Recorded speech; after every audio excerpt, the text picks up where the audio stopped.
Hello, everyone, and welcome to another book chat.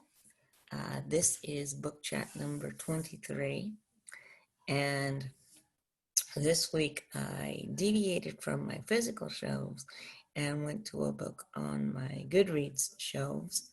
It's a book. If you know me, you know that I have interest in biography and memoir, and I developed back in the late 90s, I developed an interest in Africa and in um, African narratives, especially um, the Rwandan genocide in 1994. And if you've heard me talk about some of the books that I really find influential, you know that one of those books is Left to Tell by Immaculée Ilibagiza, who I haven't talked about too much on this channel yet, but she wrote a very profound narrative of her survival of the Rwandan genocide. And this book is another narrative like that. It was written by another gentleman who survived the same genocide that she did. And his name is Eric Irivuzumugabe. And I'm going to share the book this time.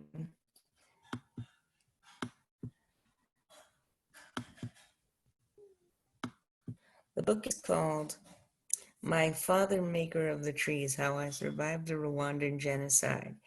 As I mentioned, the author is Eric Irivuzumugabe. It was written also with Tracey Lawrence, the Christian singer. In this book, Eric talks about fleeing from his village and into the hills of Rwanda.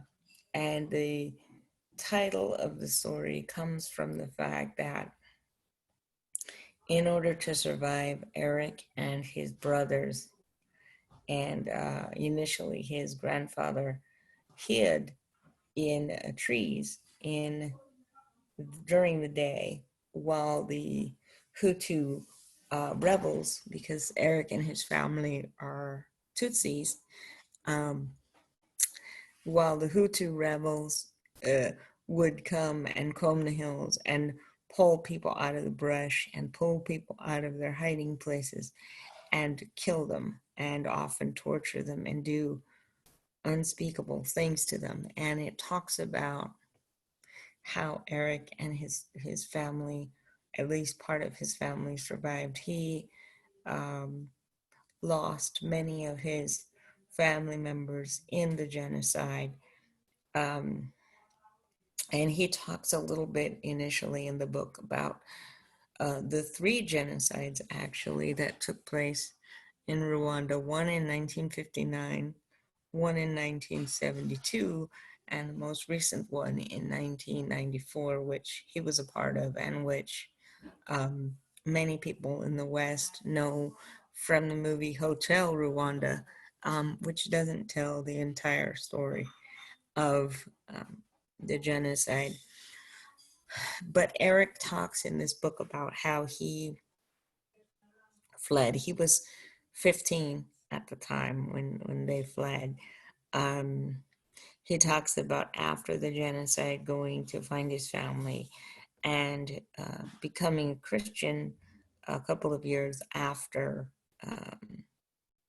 the genocide had passed, and how Rwanda is still a country that's struggling to heal from those awful times. The book, I found it very inspirational, not in the same way as Immaculate's book was. Um, Eric's book is much more directly prescriptive, and it has much more overt sort of evangelistic tones.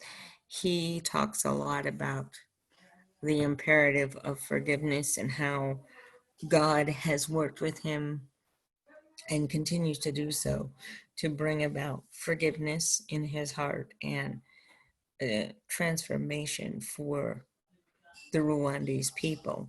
So if you're looking for own voices literature um, from Africa, from not African Americans, but Africans, um, and you are at all interested in African countries, in the genocide, in inspirational stories of survival, then I would recommend this book. Um, it's it's a profound book, and it's a profound challenge to practice and apply personal forgiveness in your own life and in your own walk. So I hope that wherever you are and whatever you're doing today, that this book chat finds you well. I hope that you're continuing to read books off your shelves and be productive in this quarantine time. And I look forward to chatting with you very soon, Lord willing. Take care, and we'll talk soon, folks. Bye for now.